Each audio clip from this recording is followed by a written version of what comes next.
Good evening, all you creatures of the night. Tonight, we are not doing a full-length episode, and I'm not doing my normal crawl for you because we're switching it up and we're doing a mini episode. If you listen to the podcast, you know what this is. We're not watching a full movie, but instead, we're choosing an element, a topic, some form of the horror genre that we'd like to discuss in detail.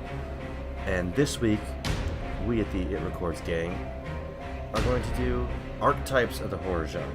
And these are the characters you'll see in many of your famous and favorite horror movies.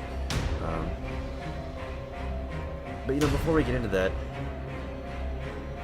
I'm Matt Johnson, and this is It Records. I guess you know who I am, but I was just kind of launching right into that. But yeah, I'm Matt Johnson, and it's not just me here. I know you would think that, but I'm here with the other co-hosts of the show, Lindsay and Pete. Lindsay and Pete in the house. Cue air horn. Cue air horn. I think you really overestimate your popularity here, Matt. No one knows who you are. Nobody does. We don't even know who you are. You're just some guy on our computer screen. Yeah. Yeah. I Every single I get time. on the same channel as you guys when you record, and I happen to know what podcasts you're doing. You hijack our frequency. Every week. Yeah. Yeah, but I got too jazzed up. I was ready to talk about archetypes that I almost forgot It's to, cool. Introduce ourselves and what the podcast is. You're just so jazzed up. You're so excited. I'm Yeah, so I excited. know. It's been so long since we've done a mini episode that, It's been quite some time. Mm-hmm. Yeah. But I enjoy them. It's a nice breather from the normal rigmarole and structure that we usually have in our day-to-day You guys podcast. got me messed up with Remember those when Lindsay wanted scores and I don't know, whatever else you were doing. Yeah, I was like, I can't talk about that. Also, I have a fever, so I'm just gonna sit this one out. Remember that? Mm-hmm. No one's recalling that. I remember. It's okay. Okay, without further ado, as I said, this is a mini episode, and we're going to be talking about the archetypes of the horror genre. And, all of them might not have these, but it kind of turns out that most of them follow these types of characters, especially the slashers. So we're going to go into a bit of them, a few of them, and then at the end talk about which one we think we most relate to. And, people on the podcast might disagree with us. I don't know, but we'll at least see who we think we relate with. So, Lindsay, do you have any archetypes that stuck out to you in these horror genre movies? Yeah. First one I want to talk about is he's usually known as the jock. This is the one who more commonly thinks of himself to be the alpha male, and it's this kind of overinflated confidence that ends up being his fatal flaw in any given movie. And I mean, since he's labeled the jock, he's usually athletic in some kind of way. Maybe not in every movie, but he definitely has qualities like being attractive and not usually being very smart. And kind of very into himself, and his death usually results when he tries to overtake the killer. But he's supposed to embody that quality in which women want him and guys want to be him, and that being said, we're all still supposed to hate him. And the example I have for him, I think of Ryan Phillippe, and I Know What You Did Last Summer. I think his character kind of really sums up, what that archetype is supposed to represent. So, you guys have any thoughts on the jock at all? Yeah. That's a good... He doesn't look it, but he is the jock.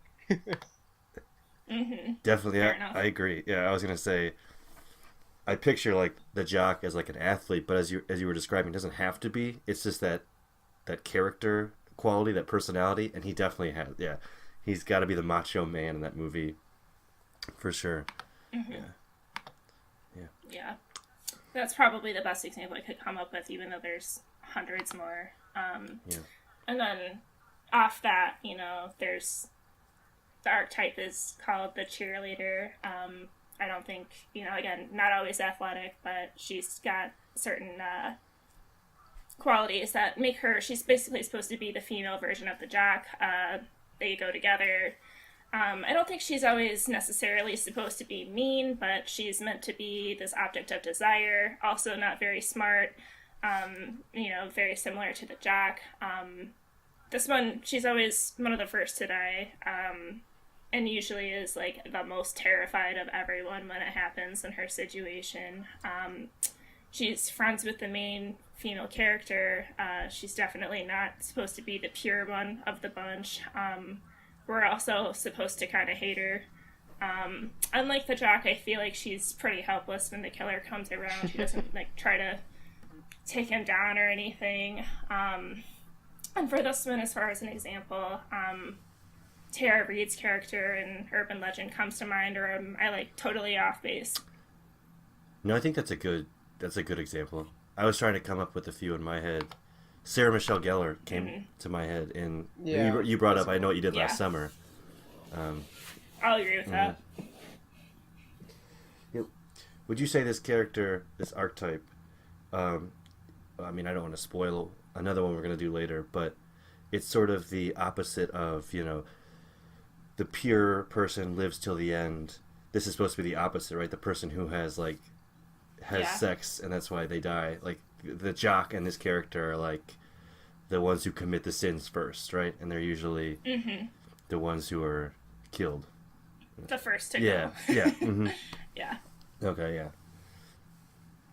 Yeah, this character definitely serves as a foil. Well, I guess both of them, the jock and the cheerleader, they serve as foils for the nice guy, which we'll get to that later, and, the last hero. So, yeah. Okay. Next. Do we have any other archetypes, or have we hit all of the archetypes? Pete, do you have any archetypes that you know of? Yeah, I mean, I was about to go until you cut me off. No, I'm kidding. Next we have the nerd / stoner, either or. It's never both, but unless the stoner is the nerd, then it's fine. This could be either the best or the worst character in the movie, I think. You got some really annoying people, like Evil Ed, I think comes to mind. Oh, yeah. He's kind of very familiar with, like, they're always familiar with, like, the lore of, like, what's trying to kill them. They got the background information. And in, they're usually always, like, ridiculed by, like, the jock and cheerleader. So Lindsay's characters are just beating up my character. And he's just He's just trying to smoke weed and have a good time. Or he's just trying to read a book and smoke weed. I don't know what he's doing. Yeah. He's just doing stuff.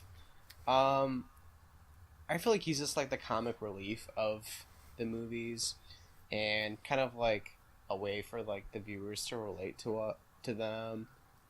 And I feel like they're usually pretty ugly. I mean, I just feel like they don't make. They have to be like the opposite of the cheerleader and the jock. They can't be good looking. Or like how they're like a prankster sometimes. Like, I don't know. There's like too many coming to my mind right now. I feel like even like we were talking about Corey Feldman a little bit earlier before the recording. He kind of like fits this role too, where he's usually pretty knowledgeable in the area. He's like the cool nerd, I guess, and like. God, what's the vampire movie then? Lost Boys. Lost Boys. Oh, Lost Boys. Yeah. That's exactly what I thought of when you were saying that. Yeah. No, I would agree with that. And then the example that our source has given us is the character from Friday the 13th Part 3, who's like the nerdy white guy with an afro. And then he's so obnoxious, and he's very... Like, I hate this character because he's so ridiculous. He's like making jokes too much. Like a friend who isn't funny but thinks he is.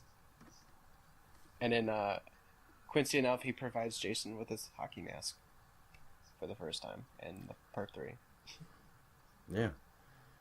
Yeah, I think the nerd or the fool or whatever. Yeah, you said it great. Like, you either love it or you hate him. Like, I feel like there's no middle ground of, like, it's either, like, they're too much, because they're that comic relief, as you said, but they always provide the information. or the nuanced things to the series, like the hockey mask. And the one I think of that, Pete, I thought you'd mention is Randy from Scream. That's the one that totally. Yeah, that's the one that pops out to me. About him. Yeah, it's because he's like really meta about it. Yeah, like, he's like the epitome of a fool. He like knows that he's in a movie almost, but that's the one that pops out to me. But that's a good example. Even Cabin in the Woods like really hits these hard when it does that movie. They really like try to exploit the archetypes. So yeah, that's the fool or the nerd and the stoner. One that I have come upon, I think, is more so in any sort of like slasher movies. You have the token minority. I think many people know if there's a minority in a film, if you're not the Caucasian American, chances are they probably die first. I feel like it happens in most horror movies. The minority can also serve as either the stoner or the comic relief, sometimes both. But there always tends to be that minority that's in there, and the serial killer goes to them first. But more recently, I would even say that movies are trying to flip that on its head as sort of a misdirect, where that used to be sort of the standard.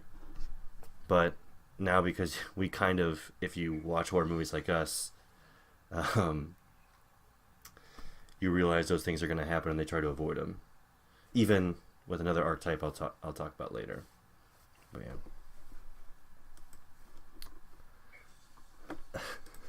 Speaking of your archetype that you're going to talk to later, yeah, mine sets you up pretty nicely for yours. Is the nice guy, who's usually the love interest of this certain character. Mm-hmm. The most famous of all horror archetypes. May not be named yet. I feel like this one's pretty straightforward. He's probably the least interesting one, I would say. I don't even have too many examples for him, but like he's like friends with the jock, so he's like kind of like a middle of the road guy. Mm-hmm. Like he's not too interesting because he's like nice to everyone, and he's friends with everyone, and he's the voice of reason, which could be nice, but no one listens to him. I'm trying to think of examples, but not too many are coming to mind. But I know the archetype is there. I just think there's not that many famous ones. Yeah, when I think of it, especially with these archetypes, I think slashers really are predominant with them. But so like we've talked about, I know you did last summer. I think that's like the Freddie Prinze Jr. Yeah. Or completely. in Scream 2, I think it's her boyfriend, Sydney's boyfriend, where... Yeah. So the examples that come to mind for me are like Freddie Prinze Jr., and I know he did last summer, or Sydney's boyfriend in Scream 2. You're not drawn to them as much because they kind of like sit back in the shadows and watch as things play out. They're prominent because they're usually like dating the main character, which is the last archetype we'll get to. But they're not as outspoken as like, the comic relief, which could be the token minority, or the fool, the stoner. They have these big personalities, and the jock and the cheerleader. So you focus on them, and the nice guy's just kind of with the friend group. They're there, and they're prominent because they have that relationship with the protagonist. But nobody really is like, it's their favorite character. I feel like that's why I said he's such a middle of the road character. Because he just like doesn't make an impression. He just kind of coasts by. There's an exception to every rule because Freddie Prinze Jr. just so happens to be my favorite character, and I know what you did last summer. However, I know that's probably not like popular opinion. It's pretty biased. Yeah. But you're a self-proclaimed Prince head, right? You're a Freddie Prinze Jr. fan. Is that correct? I didn't know I was until now, but I am. Well, you're a fan, right? I'm not making that yes. up? Okay, good, okay. 100%. I thought I wasn't pulling it out of nowhere. You got Scooby-Doo, you got Scooby-Doo 2, I love there. Yeah. She's All That. Is he in that movie? Is that him? Yep. Yes. Yeah. All right. For the rest of the podcast, let's just name Freddie Prinze Jr. movies. I still know what you did. He really shined in that movie, Down to You. That was 2000. Yeah. You guys should check it out. I'll check it out. But that's another podcast. Yeah, that's our Prince podcast. That's a spin-off podcast of this one. Yeah, Prince Records. Yeah. Prince Records. And we play no songs by Prince, coincidentally. Yeah. We get a lot of traffic that's not at the right podcast. A lot of angry comments. Anyway. Okay. Back to our main podcast. That's the nice guy. And then the last archetype that I have, which I think is the biggest one in any horror film, is the last girl, or the final survivor, which is usually the last girl, typically. And she's the subtle, pretty girl who's smart, sweet, liked by everyone. She's our protagonist usually. She represents that innocence and that purity that the other characters don't really exhibit. Because that's the point of a horror movie, is like, you know, that fear of damnation or bodily destruction. And the people who go first are the ones who don't hold their bodies or their minds to as prominently as this pure last girl. And that she's the last survivor standing, and she either lives or she dies, or she kills the killer, but she's the final stand. It's really that final stand up between good and evil. And I think that's the biggest character in a lot of horror movies, is that last girl. And you could probably think of any horror movie and have several examples of the last girl. Sidney Prescott. Yeah. Yeah. Jennifer Love Hewitt, and I Know What You Did Last Summer. The one character's name in Urban Legend, Texas Chainsaw Massacre, Alien. What's the woman's name from Nightmare on Elm Street? What's her freaking name? Nancy? Yeah. Nancy. It's Nancy. I don't know why I'm doing that voice. That's not even Freddy Krueger. But yeah, Nancy. It Follows. Really any... Cabin in the Woods, we mentioned that one. Yeah. Any horror movie, really? It's typically a female. It's the final survivor. Mm-hmm. Funny thing that you bring out, like, any horror movie, like we say any horror movie, when they first, like, didn't know what they had with Nightmare on Elm Street, and they came out with the second one that made the final person be a guy, and like everyone hated it. Like, it just didn't work as well, and like, I also hate this movie because it's terrible. And they originally didn't even want to cast the same guy for fucking Freddy. They didn't want to. I can't remember his name. The actor? Yeah. Robert Englund? England, yeah. The guy who played Freddy, right? Yeah. Robert Englund. Is it how you say it? Because I've been saying it wrong this whole time. Oh, maybe. Maybe I'm saying it wrong. It's Enguland, right? Yeah. Robert Englund. I thought it was England, to be honest, but I also don't know how to pronounce words. But anyways, they didn't even want to cast him at first, because I watched the 4-hour documentary, Never Sleep Again, about Nightmare on Elm Street. Great documentary, by the way. Yeah. And it is like, I don't know, you could tell that, like, the people working on it just, like, were really confused by this movie. It just plays very strange, because it's just, like, he's kind of whiny, I guess, is, like, the biggest complaint. What is the biggest complaint? Like, the main character is kind of whiny, at least, like, I feel like, at least with, like, if a final girl situation, usually the final girl, like she steps up to the plate and, like, does what she needs to do, and I feel like this guy didn't do it, which may have hurt him, like, because he was just, like, screaming the whole time, you know? That character's never really liked if you're just screaming the whole time. That's why people hate World of Worlds, because Dakota Fanning's is screaming. But I like that movie because she's only like 10 and she's a great actress. And give her a damn break. Yeah, cut her some slack. There's fucking aliens attacking your home planet. It's fine that she's screaming. But Pete, you're telling me in Nightmare on Elm Street 2 you don't love that 80s cleaning up his bedroom montage? It's a classic, classic scene from that movie. It's so great. If you have a chance, so weird. Watch that scene. You know, surprisingly, I haven't seen that entire series. I've only seen 1, 2, and 3, and then when Wes Craven came back, I watched that one. Mm-hmm. His like meta one before he either around the time he did Scream or before Scream. I can't really remember. I think it was right before, like a year or two before. Mm-hmm.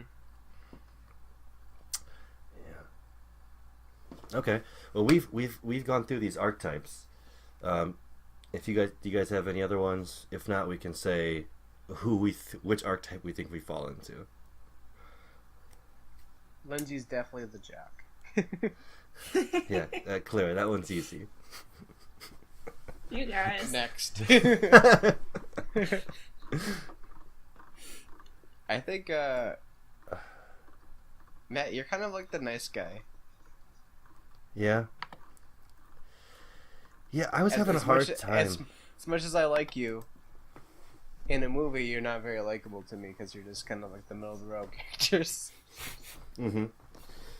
No, that's fine. I was having a hard time because I'm not the jock or a cheerleader, I don't think.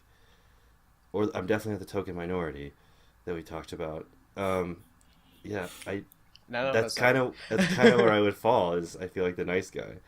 So, okay. I'm okay with that.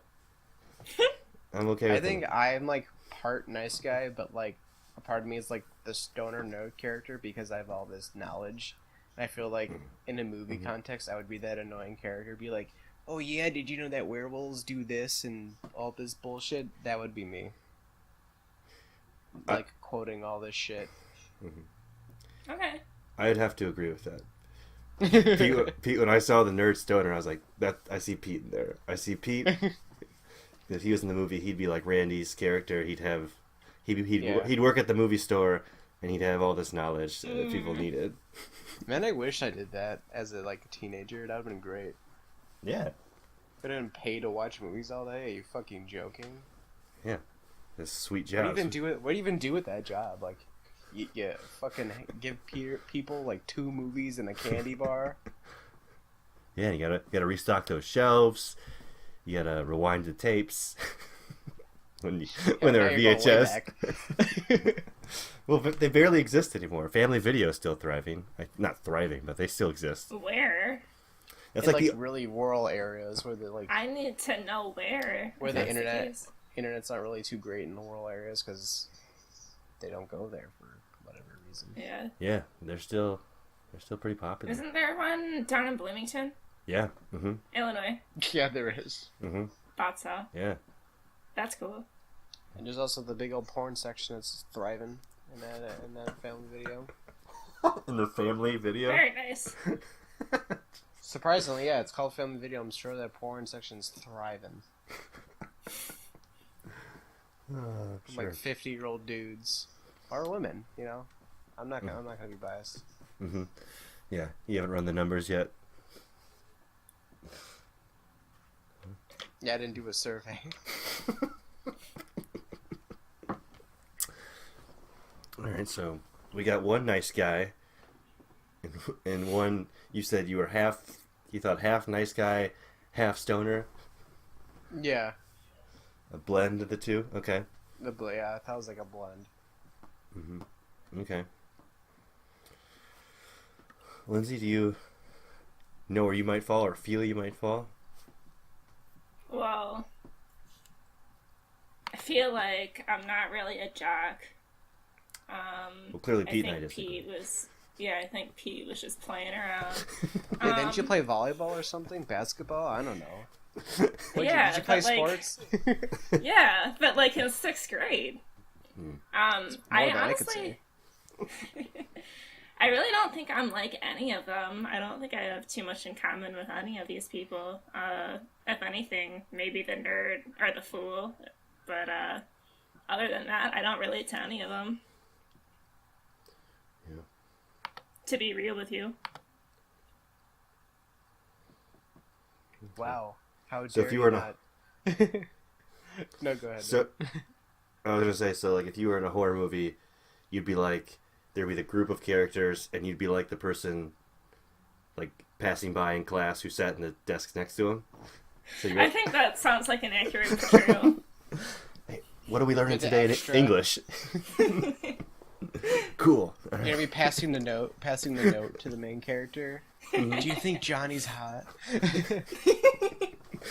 No, I mean, like I said, if anything, probably the nerd, because like I do feel like I like do a lot of research on things I don't really need to know, and I'm always like talking about it, and so I think that's like maybe loosely the one I relate to, but other than that, you know, I don't really think so. I'm saying jock because of your 6th grade sports Background. endeavors.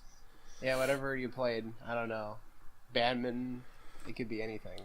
I wish we had like a badminton unit in high school. Did not do well, but it was fun. What sport did you play in 6th grade? Basketball, softball. Yeah. I went to volleyball camp. Okay, but Jock. I didn't. That sounds like a jock to me. Honest, yeah, it might as well be because I feel like I'm pretty much still 12, so it just makes sense. You could be the jock, like nerdy guy fused together. That sounds like a flattering representation. I'll take it. I don't think really any of us had a really flattering representation of any of us. That's true. Of like who we were. Yeah. Like self-reflections. Yeah. Yeah. Yeah. I mean, we're all expendable. Yeah. True. Mm-hmm. Yeah, I couldn't see as the final girl. Well, I'm a man, but I don't see that as making it all the way. To the end. You thinking over there? Yeah, I'm just pondering life's deepest questions. You know, the This art- usual.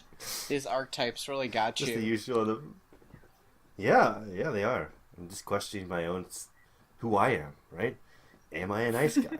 Or am I a jock? I don't even know anymore. Are a cheerleader. Mm-hmm. Yeah. Mm-hmm. And I was just thinking about you guys and where you guys fell. Yeah. Would you agree with her decisions? Yeah. Oh, my instinct with you, was like nerd stoner arena, and you said like a blend. So, yeah, fine. Lindsay, you said you fell kind of in the nerd category, kind of not any of them. Like 1 foot in the nerd, one That's foot how out. I feel. Okay. I can see that. I could also see with Lindsay, maybe like if you said half nerd, I could see like half final girl. I could see you like pulling that out. Like at the end, Push comes to shove. Lindsay's there. Yeah. Or She's taking out Mike Myers or Leatherface. or she's the nice guy archetype, just flipped around, you know. Okay. Because horror movies do that all the time. They always flip the script a little bit. She's the nice girl who's the love interest or whatever. She's the nice girl. And just coasting her way to the end, and then tragic end for her. I'll buy it. God. And I'll then buy it. And then the main character has got to persevere through the loss of their significant other. Oh, gee. So we're all in acceptance that we're all expendable? You're saying we're all gonna I die. said that earlier. Yeah. It's good. Alright. Okay. Hey, I'm not a fighter. If someone's coming after me with a fucking machete, you think I'm gonna be fighting back? Like, You're gonna be cracking wise. my muscle tone ain't there. Yeah, I'm gonna fight him with my words. That's not gonna get me too far. I like say, "Hey, Jason," and then like have a really bad joke that I can't even think of right now, and then he just kills me. Yeah, but the audience is gonna love it. It's gonna be perfect. That's all I want. Yeah, that's all I want for our life is just a laugh. Yeah, the last laugh. Exactly. Yeah. Okay. Is that? Yeah, I think that's all we got. Well, that wraps it up here on the It Records podcast. It's a mini episode. We try to keep it as mini as possible. I hope you enjoyed it. Let us know what you're thinking on any social media we have or on our website. Any other mini episode ideas you'd like for us to do that are outside of just us watching the movie. We'll have another full-length episode out very soon. And until next time, I'm Matt Johnson, and I will remain in the shadows.